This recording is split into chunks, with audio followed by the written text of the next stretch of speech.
नमस्कार, मैं हूं ज्योति प्रकाश रंगा और आप देखना शुरू कर चुके हैं आरएम न्यूज बीकानेर। मेरे यूट्यूब चैनल ज्योति टाइम्स पर बीकानेर संभाग की ताजा तरीन खबरें देखने के लिए पहले मेरे यूट्यूब चैनल ज्योति टाइम्स को आप सब्सक्राइब करें और फिर उसे ज्यादा से ज्यादा शेयर भी करें। आओ आज हम डाल लेते हैं बीकानेर में दिन भर क्या रहा खास एक नजर।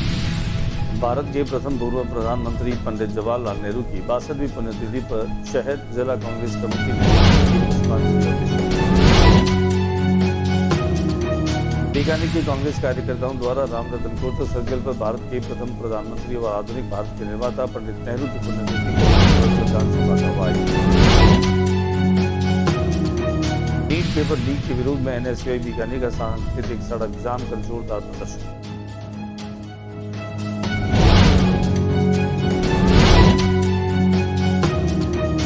पीटीआई भर्ती 2022 के चयनित अभ्यर्थियों का आंदोलन अब मुक्त होता जा रहा है। अपनी मांगों को लेकर भीषण गर्मी में अभ्यर्थियों ने शिक्षा निदेशालय पर बीचवाल थाना क्षेत्र स्थित केयर मार्ट में बुधवार सुबह भीषण आग लगने से हड़कंप मचा। आग की इस घटना में लाखों रुपए का सामान जल गया। चिकित्सा संकुल का अवलोकन करने के लिए भाजपा प्रदेश अध्यक्ष मदन राठौर पहुंचे।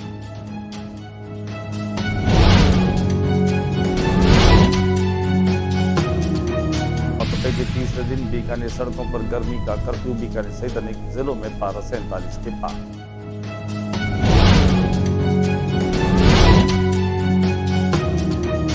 एसपी मेडिकल कॉलेज में संपन्न हुई 12वीं अंतर्राष्ट्रीय योग दिवस आयोजन समिति की बैठक।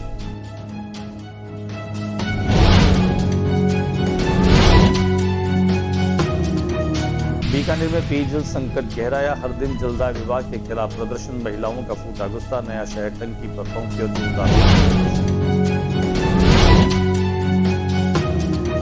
और अब खबरें विस्तार से। भारत के प्रथम प्रधानमंत्री स्वर्गीय जवाहरलाल नेहरू की 62वीं पुण्यतिथि के मौके पर शहर जिला कांग्रेस कमेटी के द्वारा उनका श्रद्धामय स्मरण किया गया। उन्हें पुष्पांजलि दी गई। उनकी प्रतिमा पर पुष्पहार अर्पित करते हुए पूर्व मंत्री डॉक्टर बी.डी. कल्ला ने कहा कि नेहरू की दूरदर्शिता का परिणाम है कि भारत आज जिस तरक्की की राह पर है वो नेहरू जी की योजनाओं की देन है, जिसके कारण आज भारत का व्यक्ति उनके कार्यों और समर्पण के आगे नतमस्तक है। पूर्व जिलाध्यक्ष यशपाल गहलोत ने कहा कि भारतीय आजादी के आंदोलन और उसके बाद आजाद भारत की खस्ता मारी हालत को जिसने सुधार कर देश को मजबूत आत्मनिर्भर देश बनाने का कार्य किया वो पंडित नेहरू ही थे। आज उनके जीवन से सीखने की आवश्यकता है। आइए दिखाते हैं आपको नेहरू की पुण्यतिथि पर कांग्रेस जनों की श्रद्धांजलि समारोह की कुछ तस्वीरें। बीकानेर के कांग्रेस कार्यकर्ताओं ने राम रतन सर्कल पर आज भारत के पूर्व प्रधानमंत्री स्वर्गीय जवाहरलाल नेहरू की पुण्यतिथि पर श्रद्धामय स्मरण किया। कार्यक्रम के अंतर्गत कांग्रेस कार्यकर्ताओं और गणमान्य नागरिकों ने पंडित नेहरू के चित्र पर पुष्प अर्पित कर उन्हें भावभीनी श्रद्धांजलि दी। जिला कांग्रेस कमेटी के सचिव मनोज चौधरी ने बताया कि कार्यक्रम में राजस्थान सरकार के पूर्व मंत्री वीरेंद्र बेनीवाल ने अपने उद्बोधन में कहा कि भारत के प्रथम प्रधानमंत्री जवाहरलाल नेहरू ने देश को आधुनिक सोच, लोकतांत्रिक मूल्यों और विकास की नई दिशा प्रदान की। उन्होंने शिक्षा, विज्ञान, उद्योग एवं कृषि के क्षेत्र में जो नींव रखी उसी का परिणाम है कि आज भारत विश्व में एक मजबूत राष्ट्र के रूप में पहचान बना चुका है। जवाहरलाल जी नेहरू का आज हम पुण्यतिथि के अवसर पर उनको श्रद्धा सुमन अर्पित करते हुए उनका स्मरण कर रहे हैं। उनके द्वारा जो इस देश की आज़ादी से लेकर के और आज इस ऊंचाइयों तक जो देश पहुंचा है उनके किए कार्यों को हम याद करते हैं। उनके प्रति श्रद्धा सुमन अर्पित करते हुए वो जो हमारे प्रेरणा स्रोत हैं वो। नीट पेपर लीक मामले में बीकानेर में एनएसयूआई के छात्रों ने आज जोरदार प्रदर्शन किया और सांकेतिक सड़क जाम करके और प्रदर्शन किया।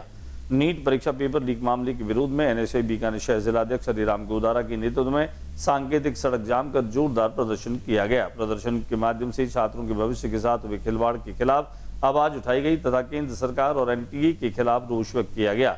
इस दौरान कार्यकर्ताओं ने मांग की नीट पेपर लीक मामले की निष्पक्ष जांच हो, एनटीए को बैन किया जाए और धर्मेंद्र प्रधान तत्काल इस्तीफा दे। हरिराम गोदारा ने कहा कि देश भर के लाखों विद्यार्थियों ने दिन रात मेहनत कर परीक्षा दी, लेकिन पेपर लीक जैसी घटनाओं ने छात्रों का विश्वास तोड़ने का काम किया, जिससे छात्र आत्महत्या जैसा कदम उठा रहे हैं। दिखाते हैं हम आपको सांकेतिक प्रदर्शन के कुछ संपादित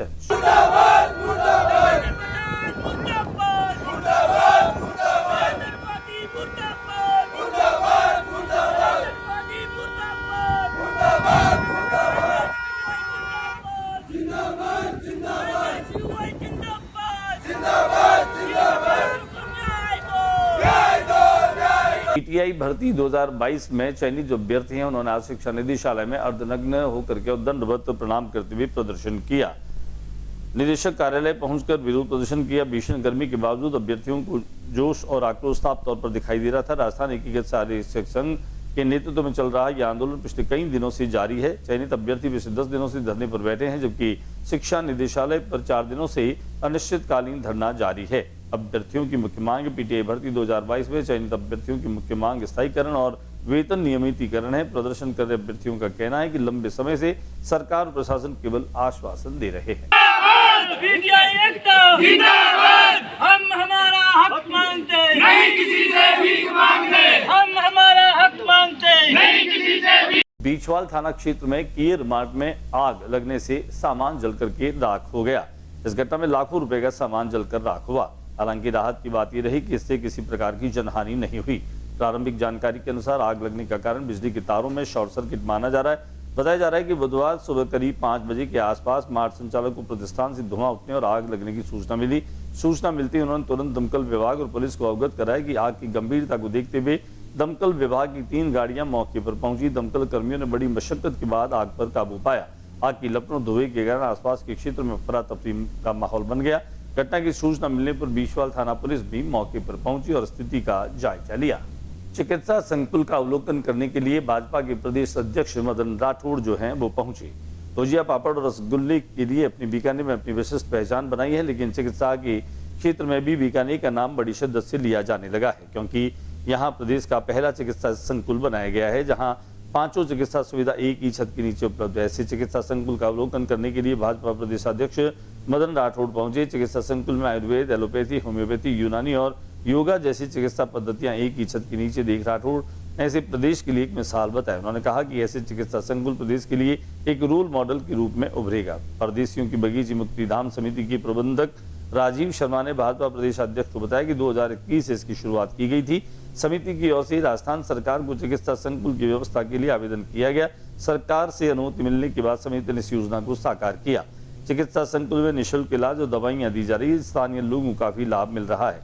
इस चिकित्सा संकुल में रोजाना 500 से 700 मरीज इलाज के लिए आते हैं। यह 5 चिकित्सा सुविधा एक ही जगह पर उपलब्ध कराई गई। शर्मा ने यह भी बताया कि इस क्षेत्र में स्लम एरिया होने के कारण लोग अच्छी चिकित्सा सुविधा से वंचित रह जाते थे।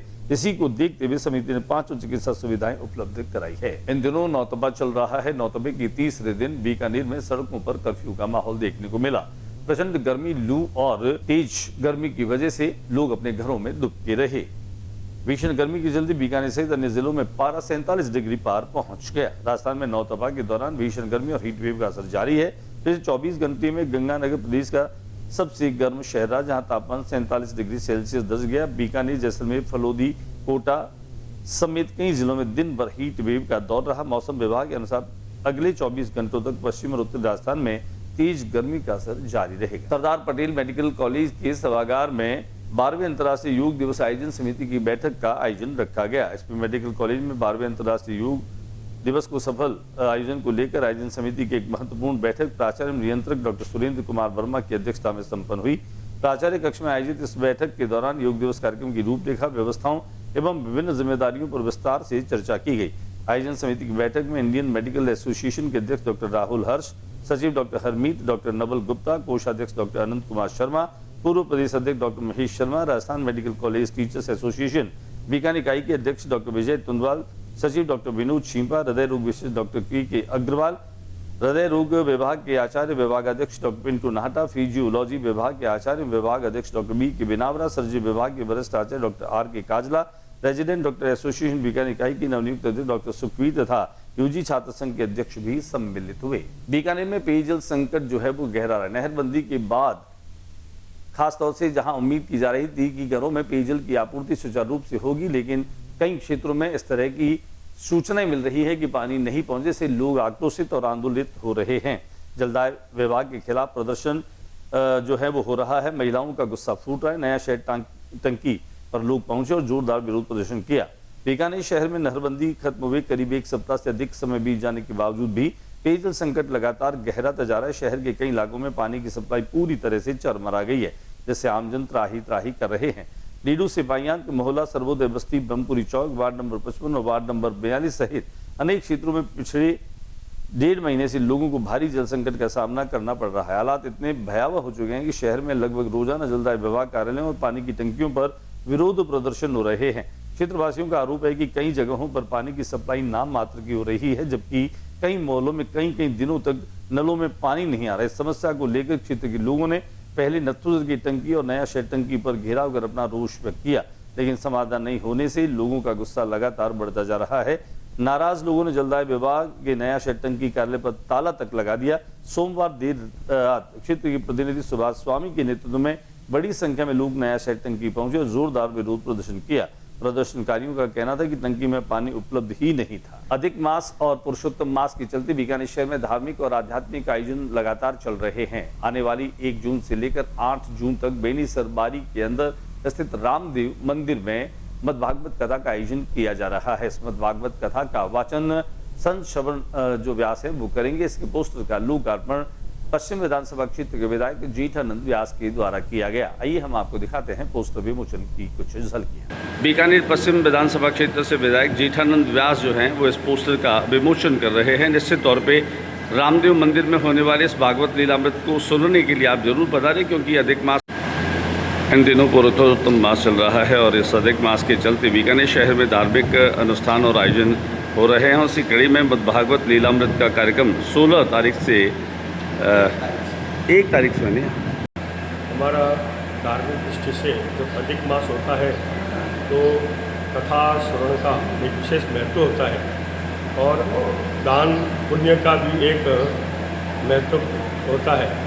तो इस दृष्टि से इस जैसे पुरुषोत्तम मास कहते हैं और इस दृष्टि से हमारे यहाँ भी बेनीसर बारी के अंदर ही रामदेव जी का मंदिर है। यहाँ कई बार ऐसे भागवत हो चुकी है और इस बार इस पुरुषोत्तम मास में भी 1 जून से 8 जून तक यह कथा होने जा रही है। मैं अपेक्षा करता हूँ कि अधिक से अधिक धर्म प्रेमी इसमें पधारे और हमारे कथा संत श्री जी यह कथा वाचन करेंगे, जिनके मुख से यह जो कथा होगी और व्यास पीठ पे बैठ के कथा होगी, इससे जो भी यहाँ आके सुनेंगे उनको हर दृष्टि से लाभ होगा। आर्थिक, धार्मिक, सामाजिक हर दृष्टि से इसका उनको लाभ होगा। अतः सबसे अपेक्षा है कि अधिक संख्या पधार कर और इस होने वाले कार्यक्रम को सफल बना। कहते हैं कि यह भगवान का मास है। भगवान नरसिंह ने जब हिरण्याकश्यप को मारा था तो एक विशेष मास का उन्होंने निर्माण किया। यही वह पुरुषोत्तम मास है जिसमें हम कथा श्रवण करें तो पूर्ण रूप से भगवान की प्राप्ति होती ही है। क्या सचेतन झांकियों सहित कथा होगी या सामान्य कथा होगी? सचेतन झांकियों के सहित होगी और जिसमें कथा का पूरा आनंद होगा। समस्त भक्तों से कहना चाहूँगा कि 1 जून से लेकर के 8 जून तक यह जो कथा हो रही है सब यहाँ आया कथा श्रवण का लाभ है और कलश यात्रा 1 तारीख को सवेरे 9 बजे आरंभ होगी। आज के बुलेटिन में बस इतना ही। अगले बुलेटिन में नई गतिविधियों के साथ समय इसी चैनल पर फिर मुलाकात होगी। न्यूज रूम से ज्योति प्रकाश रंगा को इजाजत दीजिए। नमस्कार। जाते जाते मेरा निवेदन आपसे रहेगा कि मेरे YouTube चैनल को अगर आपने अभी तक सब्सक्राइब नहीं किया है तो पहले आप इसको सब्सक्राइब करें और फिर इसे लगातार शेयर करते रहें ताकि मुझे आपकी कमेंट्स और प्रतिक्रियाओं से प्रोत्साहन मिलता रहे। नमस्कार।